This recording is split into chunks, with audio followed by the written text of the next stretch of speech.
오늘 요한복음 강의 27번째 시간입니다. 우리 지난주에 한 것을 잠시 좀 복습을 해보면 예수님께서 하신 일, 죽은 나사로를 살리신, 그것도 썩은 냄새가 나는 그 정말 불가능한 일을 예수님께서 하신 것을 본 많은 유대인들이 뭘 했냐? 믿었습니다. 그런데 또 반면에 또 어떤 자들은 믿은 게 아니라, 예수님이 하신 그 엄청난 일을 보고 믿은 게 아니라 바리새인들에게 가서 일러 바치죠. 그러니까 우리가 뭘 생각할 때는 이게 이해가 안 갑니다. 아니, 죽은 사람을, 그것도 썩은 냄새가 나는 사람을 살렸으면 믿는 거 외에는 다른 옵션이 없는 것 같은데 가서 일러 바치는 거예요.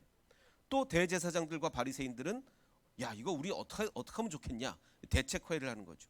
그러니까 믿은 사람, 일러 바치는 사람, 대책 회의를 하는 사람, 즉 하나의 어떤 사건에 대해서 전혀 다른 반응을 보이게 되는 겁니다.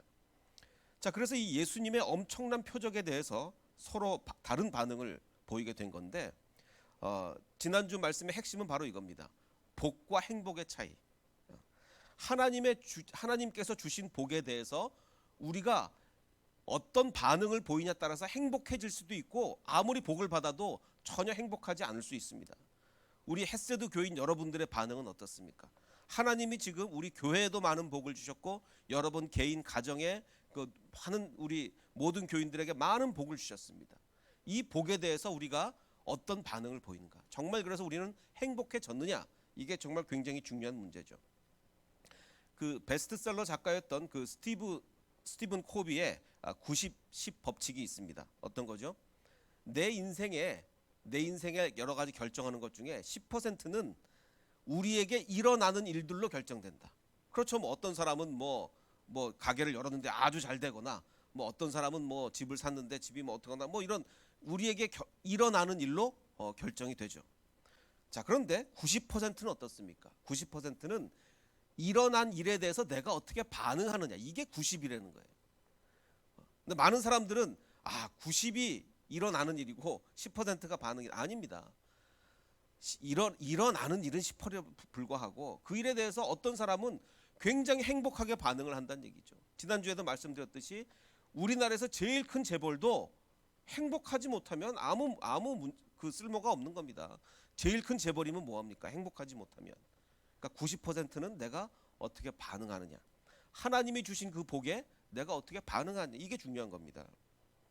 그래서 지난주에 말씀드린 바와 같이 내가 어떻게 할 수 없는 결정이라면, 뭐 예를 들어서 뭘 했는데 이건 순전히 내가 결정할 수 없고 하나님이 결정해 주시는 거다. 그러면 우리는 어떻게 반응해야 됩니까? 무조건 긍정적인 마음으로 감사. 이게 예를 들면 이런 거죠. 뭐 대학을 여러 군데 넣었는데 뭐 그 중에 한 군데, 이거 뭐 내가 결정하는 거 아니지 않습니까? 그러면 그 결정된 거에 그냥 감사해야지, 뭐 내가 다른 데 갔으면 얼마 더 좋았을까, 이런 얘기 아무리 생각해봤자 쓸데없는 겁니다. 불행해지기만 하는 거예요. 불행해지기만. 그러니까 하나님이 결정해 주는 거는 그냥 무조건 감사하면 됩니다. 무조건 감사하면 되고, 뭐 반대로 내가 결정할 수 있는 거라면 철저히 잘 비교를 해야 되겠죠. 지금 뭐 이 코로나 바이러스가 뭐 엄청나게 지금 우리 한국을 강타하고 있는데, 과거에 있었던 이제 신종 플루 같은 경우에는 전염성이, 그리고 조류 독감하고 두 개를 비교해 보자면 신종 플루는 전염성이 굉장히 강했습니다. 굉장히 강했습니다. 그런데 이제 신종 플루 걸렸다고 죽은 분은 별로 많지가 않죠. 그러니까 치사율은 굉장히 낮았던 거죠. 반면에 조류 독감은 전염성은 그렇게 강하지 않습니다. 많은 사람들한테 전파되지는 않지만 한번 걸리면 죽을 확률이 굉장히 높은 질병이죠. 굉장히 서로 다릅니다. 자, 그런데 이제 이게 조합이 여태까지 이런 질병들이 우리에게 다가왔는데, 만약에 지금 질병관리본부에서 제일 걱정하는 게 뭡니까? 이게 바이러스가 계속 변종이 일어나다 보니까 어떤 변종은 이럴 수도 있겠죠. 전염성도 강하고 치사율도 높은 이런 게 우리를 강타하게 되면 이건 정말 큰일 나는 거죠. 이건 최악의 조합이 되는 겁니다. 자, 그래서 드리고 싶은 말씀은 어떤 조합이냐가 사실은 우리 인생에 많은 걸 결정해요. 조합이 어떻게 되느냐. 다행히 뭐 전염성도 별로 없고 치사율도 낮으면 뭐 그런 거면 뭐 아무 문제가 없겠죠. 근데 전염성도 세고 치사율도 높으면 큰일 나는 거 아니겠습니까? 자, 그런데 이제 지금 우리 한국 상황이 아주 골치 아픈 상황이 발생했습니다. 어떤 상황이죠? 이 전염성이 지금 우리가 생각했던 것보다 이 그 코로나 19이라는 이 바이러스는 굉장히 전염성이 강한 것 같아요. 우리가 생각했던 것보다. 자, 그런데 이게 지금 무엇과 조합이 됐습니까? 신천지라는 대단히 특이한 종교 집단과 조합이 된 거예요. 차라리 예를 들어서 뭐 정통 교단이 아니더라도 예를 들어 여호와의 증인과 이거 그냥 예입니다. 만약에 이 신종플루 이 뭐죠? 이 코로나 19이 여호와의 증인에서 예를 들어서 퍼졌다고 칩시다. 그럼 이렇게 문제가 안 됐을 것 같아요. 왜냐하면 여호와의 증인은 나는 여호와의 증인이다 다 얘기하고 다니고 뭐 숨어서 몰래 뭘 하거나 몰래 복음을 전하거나 안 그러거든요. 근데 신천지의 특징은 뭡니까? 몰래 교회 침투해서 복음을 전하고 뭐 이런 단체다 보니까 이게 파악이 안 되는 거 아닙니까? 동선 파악도 안 되고 이 사람들이 자기 동선을 얘기해 주지도 않고 몰래 뭘 하고 이러다 보니까 정말 큰 문제가 발생하는 거 아닙니까? 굉장히 최악의 조합이 돼버린 거예요. 전염성이 강한 바이러스가 신천지를 만나고 보니까 최악의 조합이 된 거죠. 우리도 마찬가지입니다. 우리 일생에도 최악의 조합이 일어나서는 안 돼요. 우리 사고 방식도 여러 생각들을 우리가 조합을 해서 판단을 하게 되는데 최악의 조합을 만들어내면 안 되는 거죠. 오늘 그 얘기를 좀 해보겠습니다. 오늘 이제 요한복음 12장을 할 차례인데 뭐 너무나 유명한 사건입니다. 한 여인이 예수님께 향유를 부어드린 그 유명한 사건입니다. 자, 근데 이 사건이 굉장히 유명한 게 마태, 마가, 누가, 요한 4복음서에 전부 다 기록이 되어 있습니다. 사실 이 예수님의 순환 이야기, 뭐 십자가를 지시고 부활하시고 이 순환 이야기를 제외한다면 사복음서에 다 기록된 얘기가 거의 없습니다. 이렇게 많지 않아요. 정말 몇 개 없습니다. 그런데 이거는 그 몇 개 안 되는 것 중에 하나예요. 그러니까 제자들이 한 여인이 예수님의 발에 향유를 부어드렸다는 걸 굉장히 아주 강하게 받아들였다는 거죠. 사복음서 다 기록되어 있으니까 뭐 다 기록되어 있는 거는 오병이어의 기적이나 이렇게 거의 몇 개 없어요. 자, 그 이유가 또 왜 몇 개가 없냐면 그 이유가 마태, 마가, 누가 이 공관 복음은 서로 굉장히 비슷하기 때문에 세 개 다 기록된 게 꽤 많은데 요한복음이라는 게 워낙 독특한 마태, 마가, 누가와 굉장히 다른 워낙 독특한 성경이기 때문에 다 기록된 게 별로 없는 거예요.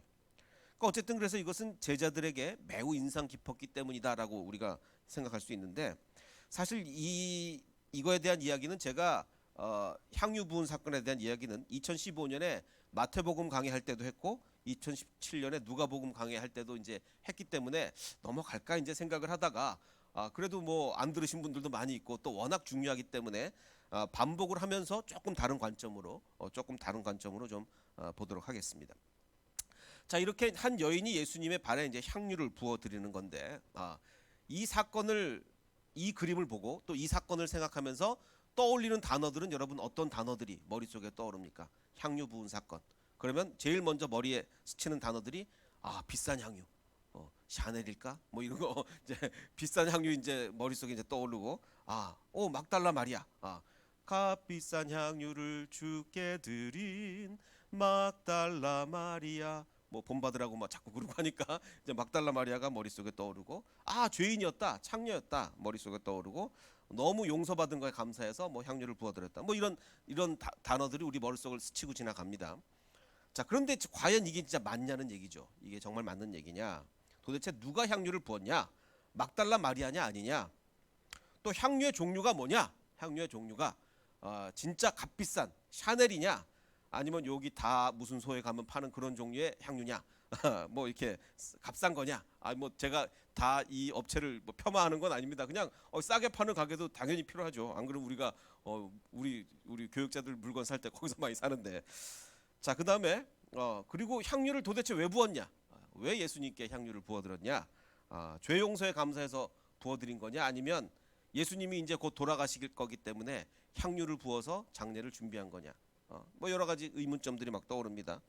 그리고 이 여인이 향유를 부었을 때 예수님은 어떤 반응을 보이셨나? 또 사람들은 어떤 반응을 보이셨나? 이거를 우리가 좀 생각해 볼 필요가 있습니다. 우리의 본문인 지금 요한복음 12장을 보면 요한복음 12장 사복음서에 다 기록되어 있다고 하는데 요한복음 12장을 보면 이렇게 얘기하고 있습니다. 마리아는 지극히 비싼 향유를 가져다가 예수님의 발에 부었습니다. 그럼 이름이 뭐예요? 이름은 마리아 맞습니다. 그리고 비쌌습니까? 샤넬입니까? 다 섭니까? 샤넬입니다. 샤넬이에요. 자, 여기까지 맞는데 자기 머리털로 그의 발을 닦으니 향유 냄새가 이제 집에 가득했습니다. 자, 근데 문제는 여기 마리아가 누구냐라는 거죠. 왜냐하면 이스라엘 여자들은요 이름이 몇 개 없습니다. 이름이 몇 개 없어요.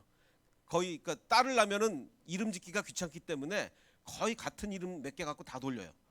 그래서 성경에 제일 많이 나오는 여자 이름 뭡니까? 마리아가 성경에 그때 당시 추정으로는 여자 4명 중에 한 명의 이름이 마리아였을 거로 추정합니다. 그러니까 뭐 다 마리아, 이 사람도 마리아, 저 사람도 마리아, 다 마리아. 그럼 이 마리아는 누구냐? 그 앞을 보면 요한복음 12장 1절부터 보면 6월절 엿새 전에 예수께서 베다니가 어디예요? 그 나사로를 살리신 곳이 베다니죠.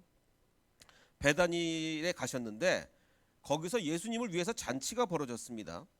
그래서 그 유명한 삼남매 마르다는 거기서 일하고 나사로는 예수와 함께 앉을 자들 중에 죽었다가 살아나서 이제 예수와 함께 앉은 자들 중에 있고, 삼남매 중에 마리아는 뭘 한 거예요? 지극히 값비싼 향유를 예수님께 부어드린 거예요. 그럼 이 마리아는 막달라 마리아다 아니다? 아니죠. 막달라 마리아는 전혀 다른 사람이에요. 전혀 다른 사람. 자, 그래서 그 향유를 부은 마리아는, 이 마리아는 막달라 마리아가 아니란 말이야. 예. 이 막달라 마리아가 아니란 말이에요. 베다니 마리아. 그래서 베다니 마리아인데 이 여인은 창녀가 아니죠. 당연히 창녀 아니에요. 왜 베다니 마리아가 왜 창녀입니까? 그 삼남매, 그 유명한 예수님이 너무나 사랑하시는 삼남매 중에 한 명인데, 그 죄 많은 여인도 아니고 예수님의 사랑을 받던 삼남매 중에 한 명이었다면 이 여인이 예수님께 향유를 부어드린 거예요. 자, 이 향유 부어드린 얘기가 또 독특한 이유가 뭐냐면, 제가 아까 말씀드렸듯이 사복음서 중에 공관복음 마태, 마가, 누가는 굉장히 비슷하잖아요. 그래서 일반적으로는 공관복음에 나온 이야기가 동일하고 요한복음에는 좀 엉뚱하다기보다 굉장히 좀 다른 종류의 얘기가 실리는 게 대부분의 성경 기사인데, 이 향유 사건은 굉장히 독특해요. 뭐가 독특하냐? 이 향유 사건은 마태, 마가, 요한 얘기가 같은 얘기예요. 이게 하나의 얘기고, 누가복음에 나온 얘기가 전혀 다른 제3의 여인이 예수님께 향유를 부은 거예요. 두 개의 다른 사건이에요. 마태, 마가, 요한복음은 베다니 마리아가 자기 그 형제 나사로를 예수님이 살려주신 게 너무 감사하고 하니까 막 향유를 부어드린 거고, 누가복음에 향유를 부은 여인은 제3의 여인이에요. 다른 사건이에요. 자, 그러면 이제 어떻게 한번 이제 풀어가 보도록 하겠습니다. 먼저 마태, 마가, 요한의 향유를 부은 이 여인 누구냐? 베다니 마리아. 이 베다니 마리아는 지극히 비싼 향유를 예수님의 발에 부었어요. 무려 그리고 이제 자기 머리털로 그의 발을 닦았는데, 그래서 향유 냄새가 집안에 가득했죠. 그럼 도대체 그 향유가 얼마였느냐? 그 제자 중 한 명인 그 가룟 유다가 이렇게 얘기합니다. 아니, 이렇게 300데나리온이나 되는 이 향유를 어떻게 이렇게 낭비를 하냐? 가난한 자들한테 주지 않고, 이렇게 얘기하는데, 한 데나리온이 얼마의 돈이죠? 노동자 하루 품삯입니다. 하루 품삯. 그러면 300데나리온이면 지금 우리 돈으로 하면 1년 연봉. 1년 연봉. 와, 1년 연봉에 해당하는 이 값비싼 향유를 예수님의 발에 불어서 그냥 없어져 버리는 거예요. 그러면 이제 화가 날 만도 이제 한데, 이때 마리아의 이 마음은 어땠을까요? 이 마리아의 마음. 지금 예수님이 누구를 살려줬어요? 나사로를 살렸어요. 자기 형제가 죽었는데 그 죽은 나사로를 살려주셨단 말이에요. 300데나리온 아니라 3000데나리온이라도 이거 안 부어드리겠습니까? 그러니까 이거는 상황이 너무 이해가 가는 거예요. 그래, 나 같아도 뭐 샤넬 아니라 뭐 샤넬 뭐라도 지금 예수님께 다 발라드리겠다, 그 생각이 드는 거죠. 자, 그런데 이제 그 유다가 이렇게 300데나리온 되는 거 가난한 사람 안 주고 이렇게 얘기한 것은, 이 유다가 정말 가난한 사람들을 생각해서 그런 게 아니고 도둑이기 때문에 300데나리온을 팔아서 어떤 그 돈을 모아놨으면 그걸 이렇게 훔치려고 이렇게 했다라고 얘기를 하는데, 그건 이제 다음에 얘기를 드리고, 오늘 포커스는 예수님이 이런 말씀하십니다. 예수께서 이르시되 그녀를 우리 한국말 성경은 그녀라고 안 나오기 때문에 그녀를 가만둬라. 그녀는 나의 장래할 날을 위해서 그거를 간직하게 하는 거다. 이거 내 장례를 준비하는 거다. 장례. 얼마 후에 내가 십자가 못 박혀 죽을 건데 내 장례를 준비하는 거다. 자, 그러면은 지금 이 여인이 예수님께 향유를 부어드린 시점이 예수님의 전체 공생의 기간 중 초기입니까 말기입니까? 말기죠. 이제 예수님이 곧 돌아가실 건데 십자가 직전이에요. 그래서 주님의 죽으심을 예비하는 베다니 마리아가 되는 거죠. 이게 이제 마태, 마가, 요한복음에 있는 향유 사건이고, 이것과는 완전히 다른 누가복음의 향유 사건은 전혀 여자도 다르고 다 다릅니다. 어떤 여인이냐? 사건 자체가 달라요. 한 바리새인이 예수님께 이렇게 자기와 함께 뭐 하자 이렇게 청했습니다. 바리새인이 뭘 하자고 청했을까요? 같이 밥 먹자고. 우리 집에 와서 밥 먹자고. 자, 그럼 이것만 딱 보면 이 이야기만 딱 보면 이 사건이 예수님의 사역 초기에 일어났겠구나 아니면 후기에 일어났겠구나 금방 알 수가 있습니다. 언제요? 초기입니다. 왜?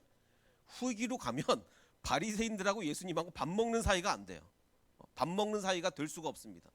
초기에는 그래도 바리새인들이 예수님을 좀 그 탐색도, 이분이 도대체 어떤 사람이냐 얘기도 하고 가서 밥도 먹고 했거든요. 그러니까 바리새인이 예수님께 잡수시기를 청했다. 그래서 예수님이 그 집에 밥 먹으러 갔다. 그 얘기는 예수님 사역의 아주 초기란 얘기입니다. 예수님 사역의 초기인데 이 동네에 어떤 한 여자가 있었습니다. 어떤 여자였냐? 여기선 죄인이에요. 죄를 많이 지은 한 여자가 있었습니다. 이 여자의 이름이 있습니까? 없습니까? 없어요. 왜? 죄인인데 이름 쓰면 어떡합니까? 더군다나 그 당시엔, 요즘은 여자들이 죄질 일 많죠. 죄 많이 지셨나요? 요즘은 여자들이 죄질 일이 많은데 여자도 이 형무소 가면 여자도 살인을 하고 여자도 사기를 치고 여자도 온갖 남자들이 하는 범죄를 다 똑같이 합니다. 근데 예전에는요, 여자가 살인할 일도 없고 여자가 사기칠 일도 없고, 예전에 여자가 죄인이다 뭐예요? 그럼 창녀인 거예요. 창녀. 거의 공식이 그렇게 됩니다.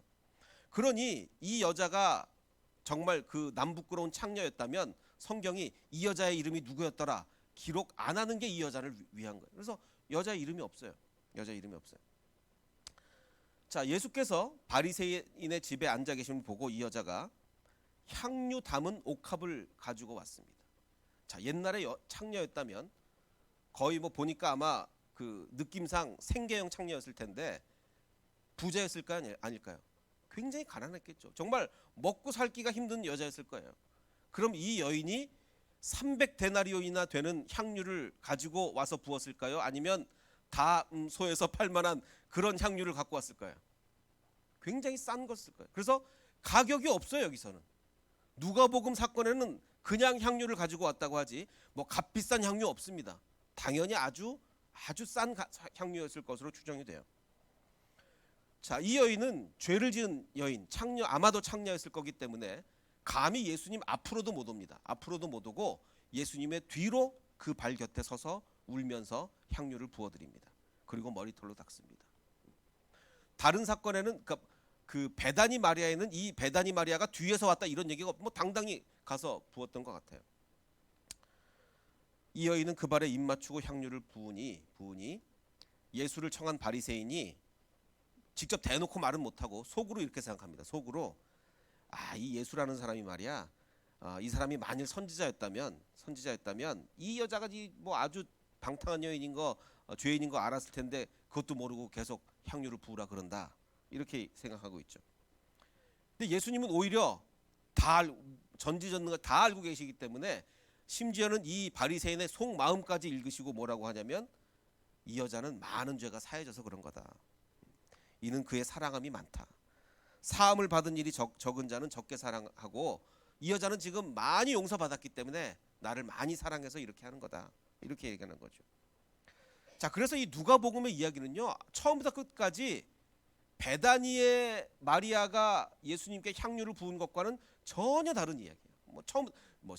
부은 시점, 이건 예수님의 사역 초기냐 후기냐 시점도 다르고 다 다릅니다. 향유를 부었다는 것만 같지 다 달라요. 다시 한번 정리를 하면 지금 방금 본 누가복음의 향유를 부은 사건은 죄 많은 익명의 여인이 자기를 용서해 주신 예수님께 너무 감사해서 예수님의 사역 초기에 부어드린 거예요. 반면에 마태, 마가, 요한복음의 향유를 부은 사건은 베다니 마리아가 나사로를 살려주신 것에 너무 감사해서 이토록 비싼 거, 이 막 300데나리온 넘는 이 비싼 향유를 부어드리면서 주님의 장례를 준비하는 예수님의 사역 말기에 일어났던 일이 되는 거죠. 자, 그런데 이제 중요한 것은 그럼 도대체 막달라 마리아는 어디 갔습니까? 여기 막달라 마리아 나와요, 안 나와요? 안 나와요. 막달라 마리아는 없습니다. 막달라 마리아는 예수님의 발에 향유를 부은 적이 없어요. 그럼 도대체 어떻게 그렇게 된 거냐? 뭐 교황 중에서도 엄청나게 유명했던 교황, 그레고리 1세, 아주 천재 중에 천재 교황으로 유명하죠. 온갖 학문에 뛰어났던 아주 천재 교황인데, 이 교황이 이제 설교를 하던 중에 AD 591년에 설교를 하던 중에 잠시 착각을 했는지 막달라 마리아가 창녀였다라고 하면서 뭐 이것과 연결해서 뭐 향유 부은 것과 연결해서 얘기를 한 거예요. 자, 그래서 이제 이게 완전히 잘못된 이야기이기 때문에 이제 1969년이죠. 교황청이 공식적으로 과오를 인정했습니다. 이건 잘못된 설교였다. 교황청이 교황의 과오를 인정하는 것은 거의 없습니다. 이건 뭐 인류 역사에 거의 없는 일인데 너무나 명백한 과오였기 때문에 인정을 안 할 수가 없었던. 그래서 1969년에 교황청에서 공식 인정을 했습니다. 근데 교황청에서 공식 인정을 했는데 우리의 머릿속에는, 우린 천주교도 아닌데 개신교인들의 머릿속에는 막달라 마리아가 향유를 부었다, 창녀였다, 뭐 이런 게 아직도 남아 있죠. 자, 그러면 이제 문제는 정말 뛰어난 학자였던 그레고리 1세가 실수로 이렇게 했을까요? 아니면 고의로 그랬을까요? 고의로 막달라 마리아가 창녀였다. 왜냐하면 고의설이 있어요. 이 사람이 고의로 그랬다. 저는 뭐 고의라고는 생각 안 하는데 왜 고의였냐? 이 여자들을 이 막달라 마리아가 너무 중요하게 부각이 되니까 막달라 마리아를 폄하하기 위해서 창녀로 이렇게 해버렸다라고 이제 고의설이 있긴 한데 뭐 저는 고의까지는 아니었을 거라고 보고 이제 아마 교황의 머릿속에서 이 착각이 일어났던 것 같습니다. 그럼 이 교황이 실수로 그랬다면 이 교황의 머릿속에는 도대체 이 여러 가지 정보 중에서 이 여러 가지 정보가 어떻게 잘못 조합되었길래 막달라 마리아가 창녀였고 이 창녀가 기름을 부은 거다. 도대체 어떻게 이렇게 됐을까? 제 추측입니다. 한번 보겠습니다. 그 당시에 죄 많은 여인이라고 하면 당연히 우리는 어떤 직업을 떠올려요? 당연히 창녀였을 것이다. 창녀다. 그리고 좀 이 사건에 대한 여러 가지 머릿속에 떠오르는 단어들 뭡니까? 마리아. 지금 베다니 마리아가 부었으니까. 마리아가 예수님의 발에 부었다. 향유가 값비쌌다. 그리고 뭡니까? 예수님께 부었다. 그리고 우리가 마리아 하면 역시 제일 유명한 마리아가 누구예요? 막달라 마리아. 베다니 마리아는 뭐 오히려 덜 유명하고 마리아 하면 당연히 막달라 마리아인데 교황의 머릿속에서 아마도 이렇게 되지 않았을까? 창녀였던 막달라 마리아가 값비싼 향유를 예수님께 부었다. 이렇게 조합이 돼 버리잖아요. 그럼 전혀 다른 이야기가 되는 거예요. 전혀 다른 이야기. 그런데 문제는 이 전혀 다른 이야기가 거의 1500년이 넘도록 우리의 사고를 지배했고 지금 우리도 많이 이렇게 생각을 하고 있는 거죠.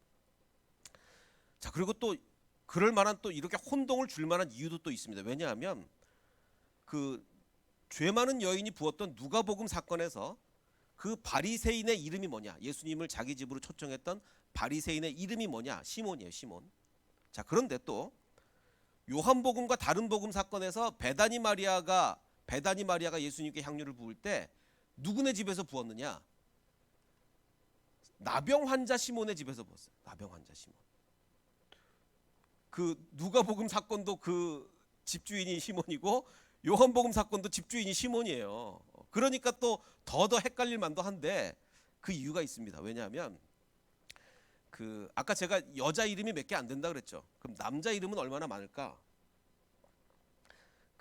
이 이스라엘 매장 방식이 굉장히 독특하기 때문에 나중에 이제 죽고 나서 죽으면 일단 굴 같은 데 넣었다가 뼈가 남잖아요. 그럼 뼈를 모아서 납골함에다 넣습니다. 뼈를 돌로 된 납골함에 넣어요.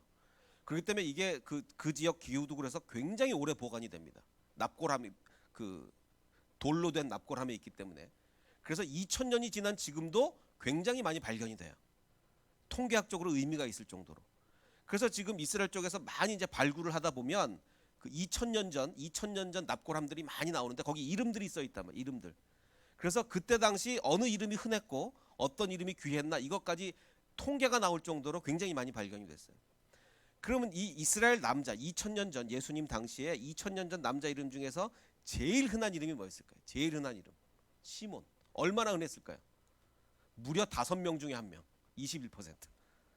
지나가다 보면 5명 중에 시몬 그러면 5명 중에 1명이 뒤돌아보는 거예요. 그 정도로 흔했어요.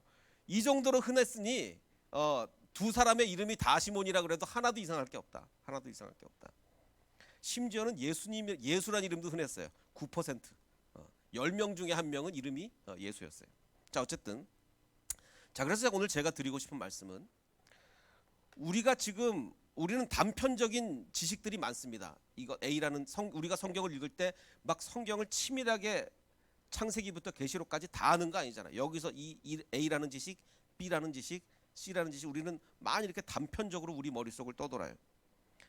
자, 성경이라는 책은 이렇게 오류가 하나도 없는 정확무호한 책인데도 정확무호한 것도 조합을 잘못해 버리면 엉뚱한 결론이 나죠. 죄가 많은 창녀였던 막달라 마리아가 값비싼 향기를 부었다. 이게 엉뚱한 결론이 나버리는 거예요. 조합을 잘못해 버리면. 그래서 정말 우리가 중요한 것이 우리는 사건의 단편적 조합으로 상대방을 판단하지 말라. 근데 우리는 거의 그럴 수밖에 없어요. 우리는 어떤 A라는 사람을 판단할 때 어떻게 판단합니까? 그 사람의 인생 전체를 보는 거 아니죠. 태어날 때부터 지금까지 인생 전체 보는 거 아니죠. 우리가 어떤 사람을 판단할 때 어떻게 판단합니까? 내가 만났던 몇 개의 사건. 그렇잖아요. 내가 만났던 몇 개의 사건으로 그 사람을 판단하는 거예요. 그러면 그 판단이 이 단편적 사건의 조합이 엉뚱한 결론을, 예를 들어서 그 사람이 웃고 있을 때만 보면, 예를 들어서 그 사람 평생 우울한 사람인데 어쩌다 웃을 때 내가 2번 웃었는데 내가 그 2번 본 거예요. 그럼 우리 머릿속에는 그 사람이 어떤 사람? 맨날 웃고 다니는 사람. 평생 우울한 사람인데. 반대로 평생 정말 해피한 사람인데 울 때만 딱 봤어. 그럼 우리 머릿속에 그 사람 맨날 울어. 이렇게 되는 거 아니에요. 그래서 우리가 단편적 조합으로 우리는 사건을 판단해도 안 되고 사람을 판단해도 안 된다. 오늘 말씀의 핵심은 뭐냐면요. 복받은 자가 행복해지라면. 하나님께 많은 복을 받았다 그 자체로 우리가 행복한 거 아니라 그랬죠. 복받은 것과 행복은 별개의 문제입니다. 많은 복을 받은 사람들이 해피해지려면, 행복해지려면 조합된 결론으로 다른 사람을 또는 자기의 상황을 판단하지 말라. 우리가 우리 인생을 쫙 돌아보면서 정말 기쁘고 감사한 기억만 내 머릿속을 쫙 스쳐 지나간다면 내가 그럼 해피해지는 거예요. 반면에 우리 인생은 다 똑같다는 거. 어떤 사람은 우리는 어떨다 보면 행복할 때도 기쁠 때도 있고 어떨다 보면 슬플 때, 기쁠 때, 슬플 때 많은데, 우리가 슬플 때 사건 쫙 다 잊어버리고 기쁠 때를 쫙 더듬으면 우리는 얼마나 행복해집니까? 얼마나 행복해져요. 근데 똑같은 인생을 살아와도 슬픈 것만 쫙 기억하면 우리는 계속 슬픔의 그 절망의 나락에 빠져버리고 마는 겁니다. 그래서 어떤 조합을 우리가 하느냐, 이게 굉장히 우리 인생의 행복을 결정하는 거예요. 어떤 조합을 하느냐가. 그래서 빌립보서 우리 교회 햇세드 교회 시작할 때도 제가 말씀을 드렸는데, 아무 일에든지 다툼이나 허영으로 하지 말고 오직 겸손한 마음으로 각각 자기보다 남을 낮게 여기라. 자, 그러면 자기보다 남을 낮게 여기라면 그 사람에 대해서 어떤 조합을 취해서 판단을 해야 됩니까? 나보다 남을 낮게 여기려면 그 사람에 대한 좋은 것만 추려서 판단을 해야 낮게 여겨지지, 나쁜 것만 추리면 아무리 좋은 사람도 낮게 여길 수가 없어요. 낮게 여길 수가 없습니다. 우리가 이제 여러 사람들 모이면 어떤 A라는 사람을 도마 위에 올려놓고 막 얘기를 하죠. 그러실 때 절대로 그 사람의 나쁜 거를 취해서 얘기하지 마십시오. 그럼 그 사람 정말 나쁜 사람이 돼버려요. 근데 반면에 좋은 것만 추려서 얘기를 하면 그 사람은 정말 좋은 사람 되고, 그러면 누가 행복해집니까? 우리가 행복해지는. 다른 사람 그야말로 뒷담화를 할 때 행복해진다고 절대로 생각하면 안 됩니다. 그러면 다 불행해지는 거예요. 다 불행해지는 거예요. 우리가 뒷담화를 할 때 행복해지는 게 아니라 칭찬을 할 때 행복해지는 겁니다. 우리가 그래서 두세 사람이 모이면 칭찬해야 돼요. 두세 사람이 모이면 칭찬해야 돼요. 그러면 다 행복해지는 거예요. 다 행복해지는 거예요. 그래서 가능한 남을 낮게 여기란 얘기는 가능한 최선의 좋은 조합으로 판단을 해라. 그래서 4절에 보면 각각 자기 일을 돌아볼 뿐더러 각각 다른 사람들의 일을 돌아보아 나의 기쁨을 충만하게 하라. 그래서 이렇게 되면 우리는 무엇을 이룰 수 있습니까? 우리 교회 목표인 나보다 남을 낮게 여기는 사람들의 행복한 교회가 이루어질 수 있다는 거죠. 이루어질 수 있다는 겁니다. 그래서 다시 한번 아까 말씀드린 거를 반복해 보면 내 인생의 10%의 행복은, 말을 조금 바꾸겠습니다. 내 인생의 10%의 행복은 나에게 일어나는 일들로 얻어진다. 뭐 좋은 일들이 많이 일어나면 조금 행복하겠죠. 그런데 나머지 90%의 행복은 내가 일어나는 일에 대해서 어떻게 반응하느냐, 어떻게 생각하느냐, 여기에 따라서 우리는 행복해질 수도 있고 불행해질 수도 있습니다. 그래서 좋은 것을 조합하면 내 인생의 기억에 좋은 것을 조합하면 나는 행복해지는 거예요. 나쁜 기억들을 조합하면 나는 불행해지는 겁니다.